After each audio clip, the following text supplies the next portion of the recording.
네, 성경 말씀 마태복음 26장 26절에서 29절 말씀을 같이 읽겠습니다. 그들이 먹을 때에 예수께서 떡을 가지사 축복하시고 떼어 제자들에게 주시며 이르시되 받아서 먹으라. 이것은 내 몸이니라 하시고 또 잔을 가지사 감사기도 하시고 그들에게 주시며 이르시되 너희가 다 이것을 마시라. 이것은 죄사함을 얻게 하려고 많은 사람을 위하여 흘리는 바 나의 피 곧 언약의 피니라. 그러나 너희에게 이르노니 내가 포도나무에서 난 것을 이제부터 내 아버지의 나라에서 새 것으로 너희와 함께 마시는 날까지 마시지 아니하리라 하시니라. 아멘. 아멘.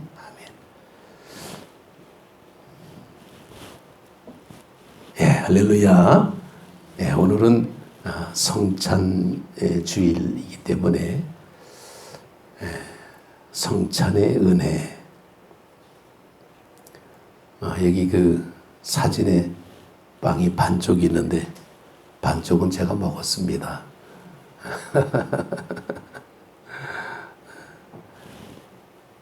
본래 10월 첫째 주, 오늘은 또 공교롭게도 10월 1일 국군의 날. 그래서 며칠 전에 벌써 국군들 퍼레이드 하는 게 뉴스에 나오던데, 참 오늘 세계 성찬 주일로 하나님 앞에 모든 세계 교회들이 이렇게 결의를 했습니다.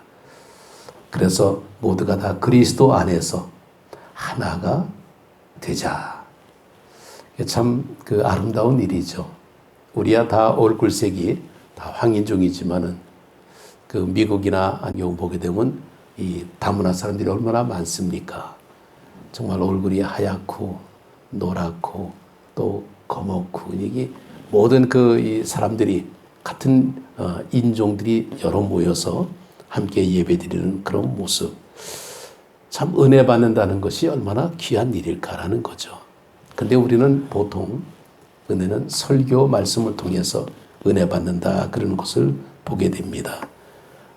목회 데이터 연구소라는 그런 그 회가 있는데, 연구소가 있는데 거기에서 9월 달에 발표한 게 있습니다. 이렇게 봤더니 기독교인들은 신앙 성장에 어디서 가장 도움을 받느냐 그랬더니 출석교회 목사님의 설교에서 가장 은혜를 받는다게 28%가 나옵니다. 그 다음에는 가족들 간에 은혜를 받는다. 그게 한 20%. 그리고 놀랍게도 미디어, 이 핸드폰이죠. 텔레비, 뭐 이런 인터넷, 이것이 19%로 은혜를 받는다 그래요. 그러니까 가족이나 미디어, 인터넷이나 거의 비슷한 그런 퍼센테이지로 은혜를 받는다. 요즘에 가족에 대한 모습이 많이 좀 이렇게 무너지고 있는 것을 볼 수 있습니다. 다시 말하면 인터넷 시대에 우리가 살고 있다라는 거죠. 그래서 요즘 유행하는 말 가운데에 OTT 크리스찬이라는 말이 있습니다. 이게 무슨 말인가 하면 맞춤형 신앙 콘텐츠. 참 재미있는 표현인데, 자기가 원하는 콘텐츠, 자기가 원하는 모습으로만 골라서 예배를 드리는. 그래서 우리가 뷔페에 가서 음식을 먹을 때도 내가 먹고 싶은 것만 먹잖아요.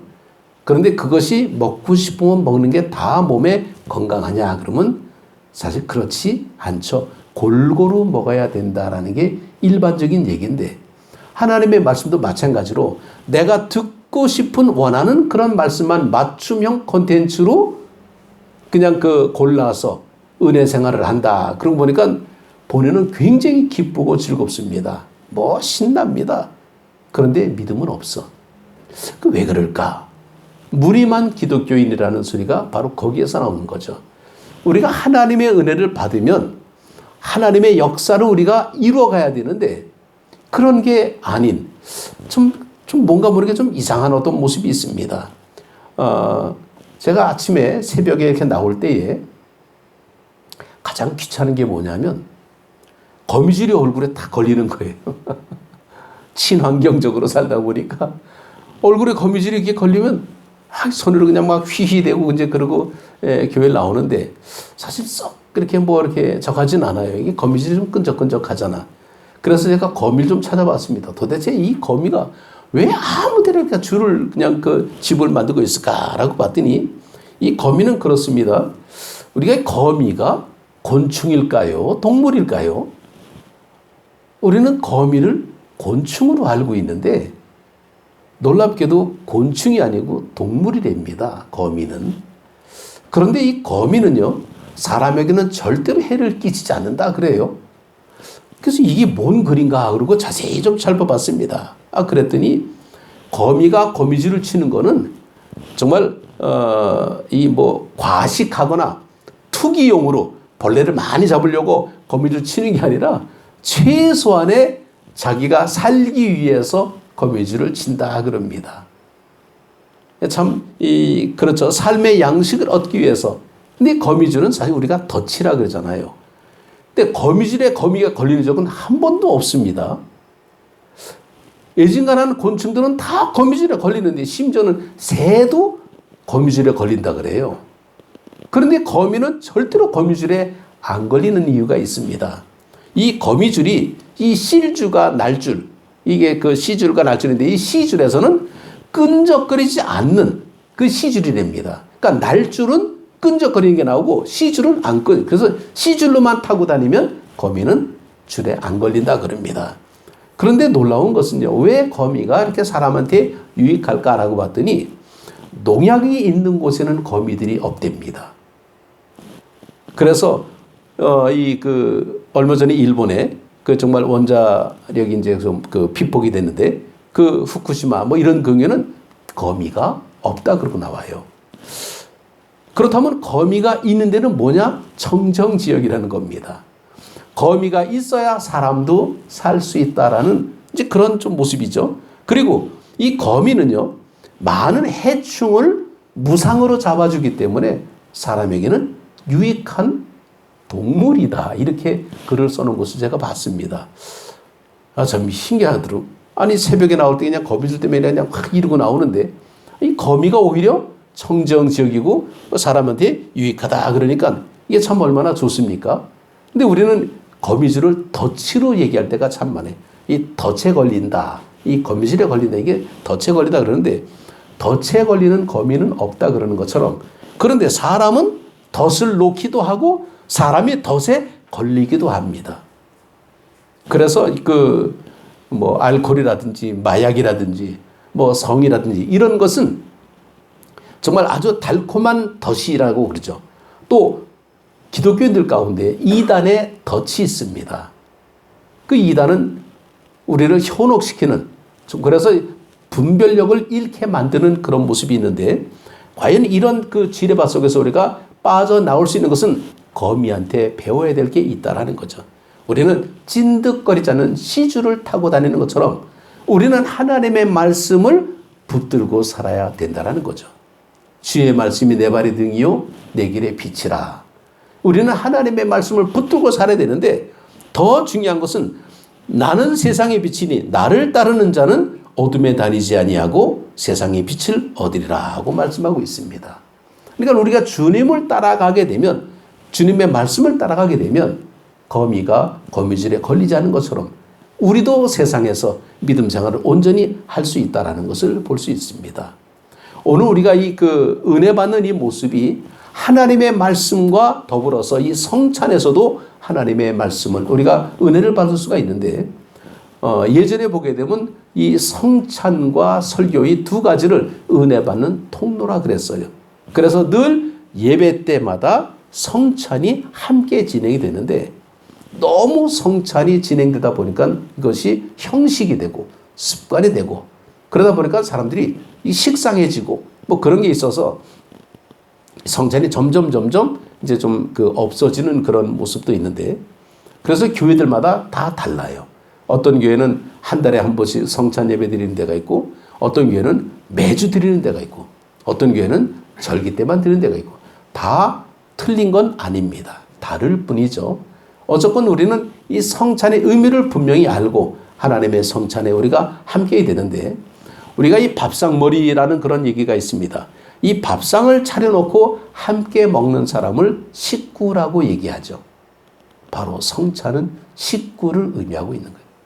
예수님께서 마지막 날 정말 저녁에 성찬을 차려서 제자들에게 떡을 떼어주는 그런 모습을 통해서 우리를 식구로 인정해 주셨다는 거죠. 암하고 같이 밥 먹습니까? 물론 우리 믿는 사람들은 누구하고나 다 같이 밥을 먹어야 된다라고 교양 있게 얘기하지만은 사실 그것은 핑계입니다. 저도요, 애증가란 사람하고는 안 먹습니다. 속에서 소화가 안 돼. 언짢은 사람하고 먹으면. 그렇잖아요. 기분 좋은 어떤 모습을 먹을 때는 좋은 사람들하고 먹어야지. 비기 싫은 사람과 같이 먹게 되면 소화가 안 되는데, 그러니까 우리는 같이 식사를 할 수 있다는 것은 좋은 관계라는 것을 우리가 알 수 있습니다. 정말 우리가 하나님의 은혜 속에서 이 성찬에 참여하는 모습을 볼 때에 이 성찬은 예수님의 구원을 기념하는 의미를 가지고 있어요. 그래서 우리가 성찬주일, 이 성찬주일을 통해서 성찬식을 하는 것은 주님의 구원을 기념하라라는 겁니다. 이 기념하라라는 그런 모습이 이 바로 성찬에서 나오는 중요한 모습인데, 또 하나의 모습은 이 성찬을 통해서 예수님의 임재하심을 우리가 함께 공유하자라는 거죠. 밥상을 차리게 되면 밥상에 식구에 맞춰서 숟가락 젓가락을 놓게 됩니다. 그러니까 수저가 놓여지는 그 모습은 함께 같은 식구라는 것을 인정받고 있는 거죠. 예수님이 우리와 함께 하신다라는 사실을 이 성찬을 통해서 우리는 또 할 수 있는 것을 보게 됩니다. 그래서 이 성찬이라는 것은 주님의 그 구원의 정말 그 은혜를 기념하는 의미도 있고, 또 하나는 주님이 우리와 함께 하신다라는 의미를 우리가 갖게 되는데, 이 식탁에서 우리가 하나님 앞에 밥을 얻어 먹으면 우리만 얻어먹고 배불리고 뚱뚱대는 것이 아니라 우리가 주님에게 밥을 얻어먹은 것처럼 너희도 세상에 나가서 사람들에게 상을 베풀고 그들에게도 상을 나눠줘라 라는 겁니다. 그래서 사랑의 나눔 있는 곳에 하나님께서 계시도다 라고 우리가 예배전에 찬송을 불렀죠. 정말 이 나눔이라는 것이 바로 뭐냐, 주님의 은혜, 주님의 사랑을 같이 나눠야만이 우리가 성찬의 깊은 의미를 담게 됩니다. 그런데 우리는 받아먹기만 했지 나누는 걸 안 하려고 그래요. 귀찮아하기도 하고 성가시기도 하고 손해보는 것 같고, 그래서 우리는 자꾸만 나눔에 대해서 억제하려고 그러는데 바로 그렇지 않습니다. 또 예전에는요, 그 오순절 계통의 교회나 아니면 이제 천주교 이제 일종의 어떤 다른 교파들은 이 성찬에는 치유의 역사가 있다 그래가지고 굉장히 성찬에 대해서 아주 치유의 은총을 많이 보여준 것을 볼 수가 있습니다. 그래서 이 성찬을 통해서 병 고침을 받는 그런 모습이 많이 생겼습니다. 그런데 사실은 이 병을 고친다라는 이것은 성찬에서 이 피라는 것, 주님의 피를 나누는 것은 영적인 죄를 용서받는 것이고, 이 빵은 우리의 육신을 강하게 하는 겁니다. 그러니까 피와 포도주와 빵은 정말 그 영육 간의 강건함을 우리가 그 의미하고 있는데, 그래서 성찬을 통해 우리는 함께 고침을 받게 된다. 그래서 성찬이 굉장히 좀 신비스럽게도 진행된 적이 없잖아 있었습니다. 영과 육은 상호관계가 있죠. 그래서 우리가 몸이 허약해지게 되면 우리의 몸도 속에서도 허약해지게 됩니다. 그래서 우리가 육체적인 어떤 그런 강건함을 얻어야 우리가 일상생활을 잘 감당할 수 있는 것처럼, 그래서 이 목회자들도요, 영력은 체력이다 그래가지고 운동 많이 하라 그러는데, 저는 뭐 운동을 잘 못하겠다 보니까 좀 비실비실 좀 남보다 좀 약하긴 해. 그래도 지금까지 살아온 걸 보게 되면 하나님의 은혜가 아닐 수 없습니다. 이 성찬은 무슨 바로 겁니다. 주님의 식탁에 참여함으로 말미암아 힘을 얻고 용기를 얻는 그런 모습. 그런데 주님이 이렇게 식탁을 베푸는 그 이유는 보게 되면 자기를 우리에게 내어놓기 때문이다라는 것을 볼 수 있습니다. 그래서 빌립보 2장 7절에 보게 되면 오히려 자기를 비워 종의 형체를 가지사 사람들과 같이 되셨고 라는 말씀이 나오는데, 바로 종의 자기를 비웠다, 자기 비움, 이것을 헬라어로 이제 케노시스라 그러는데, 이 케노시스는 바로 뭐냐면 주님께서 이 땅에 오셔서 인간이 되셨다라는 것 자체가 케노시스입니다.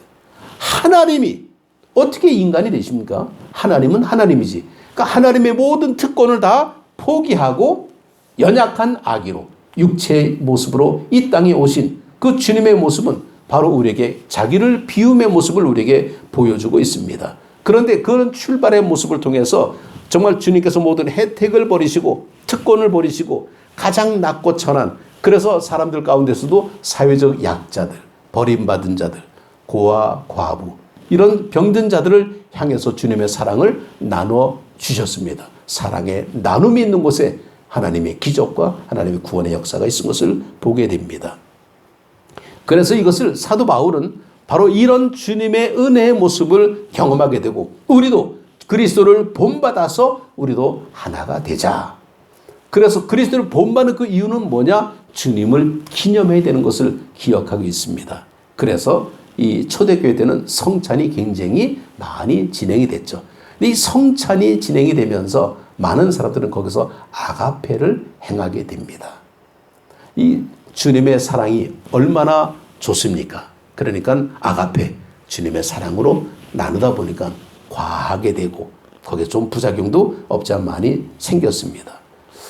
그러나 우리는 이 성찬을 이렇게 과하게 마시는 것이 아니라 우리는 주님의 사랑과 주님의 임재의 모습을 우리가 경험하기 위해서 조금 우리가 마시지만은 그것이 주님과 하나 되는 그런 모습으로 우리가 인정하고 받아들이게 됩니다. 이것이 바로 기념이에요. 이 기념이라는 것을 보게 되면 우리가 결혼식 같은 거 하게 되면 기념의 의미를 상징적으로 반지들을 이렇게 교환하게 되죠. 신랑한테 반지 주고 신부한테 반지 주고 뭐 안 주는 데도 있습니다.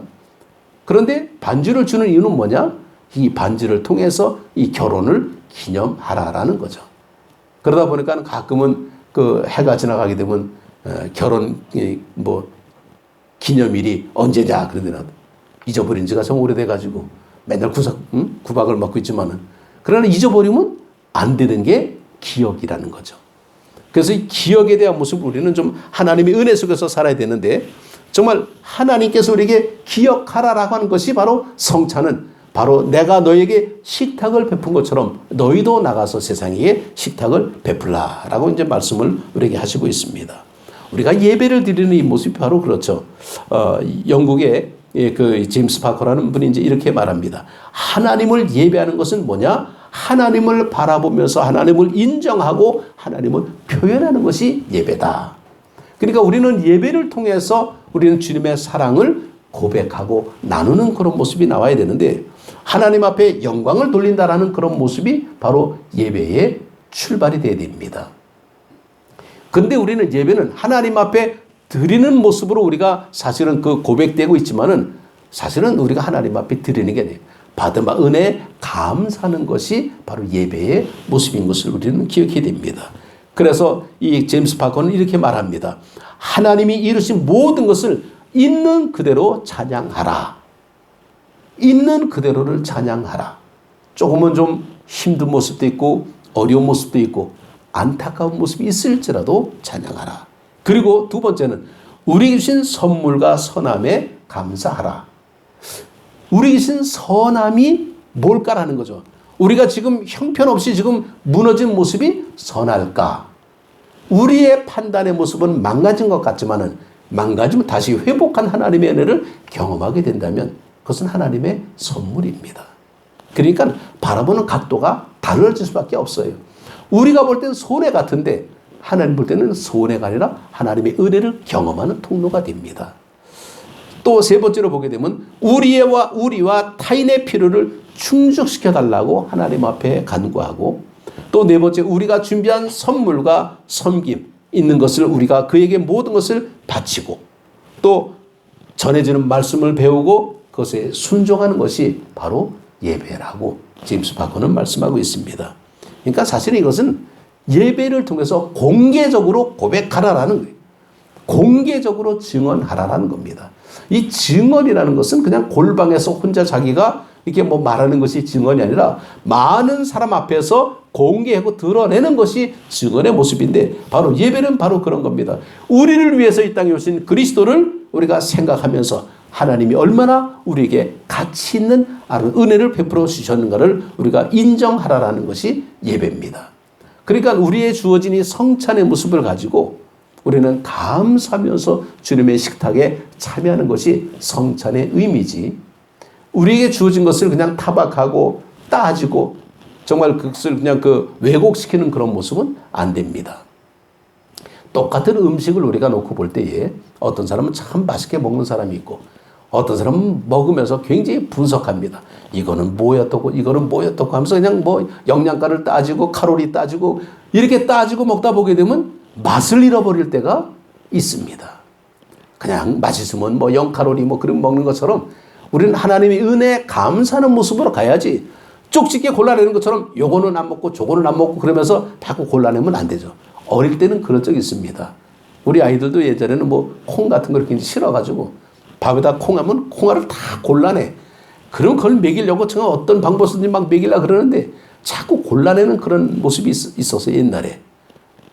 그런 것처럼 우리가 하나님의 은혜를 받을 때 우리가 자꾸 골라내게 되면 하나님의 은혜를 감사하는 것이 아니라 우리는 자꾸만 불평하게 되는 모습이 됩니다.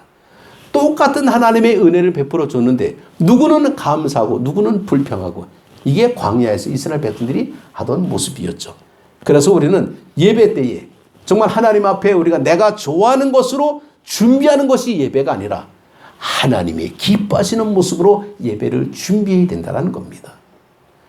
그런데 통상적으로 보게 되면 우리는 우리가 만족하는 모습으로 예배를 준비할 때가 너무나 많다라는 거예요.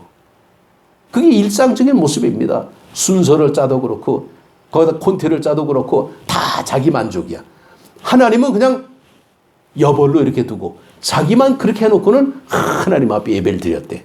정작 하나님의 마음은 헤아리지 못하는 우리의 모습이 얼마나 많습니까? 하나님은 가면 쓰고 하나님 앞에 예배드리는 게 아니라는 거죠. 우리는 연극을 보는 게 아니잖아요. 우리는 무대에서 정말 이 목사가 얼마나 설교를 잘하나 뭐 이런 거 평가하는 게 아니잖아요. 비록은 좀 서툴 수도 있고 잘못될 수도 있고 그렇습니다.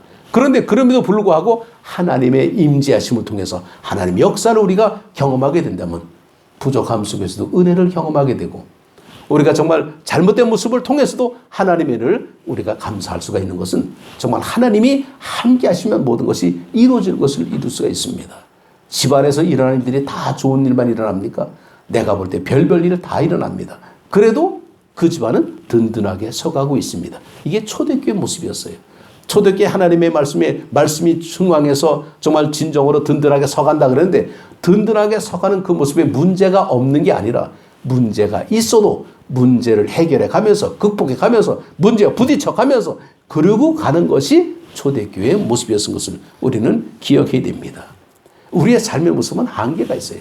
제가 지난 주일날 어떤 그 글을 좀 찾아보다가 좀 마음이 좀 먹먹한 글을 발견했습니다. 이게 뭐냐면 교회 목사 부인이 길을 가다가 맹견을 만났어요. 이 사나운 개가 갑자기 목줄여서 풀렸는지 튀어나와가지고 이 목사님의 사모님의 그냥 왼팔을 확 물었어요. 얼마나 아프겠습니까? 얼마나 놀랬겠습니까?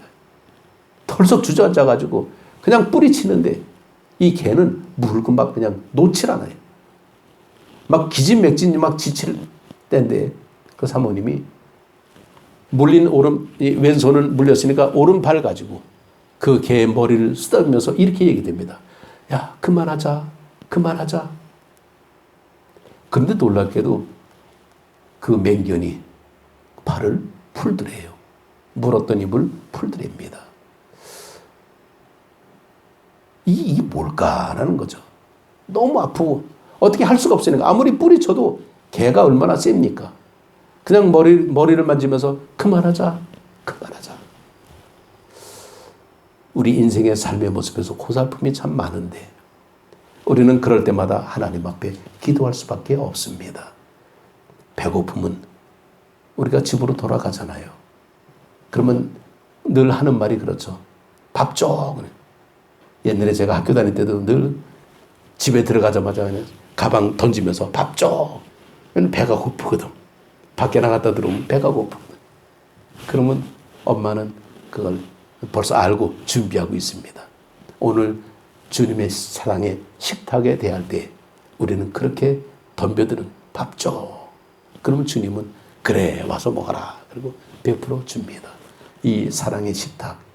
그냥 우리만 먹고 그냥 기분 좋은 것이 아니라 우리가 먹은 것처럼 우리도 세상을 향해서 사랑의 식탁을 베풀고 우리보다 좀 못한 사람, 우리보다 힘든 사람, 그들에게도 하나님의 사랑을 나누는 그런 사랑의 식탁에 우리 모두가 되시기를 주님의 이름으로 축복합니다.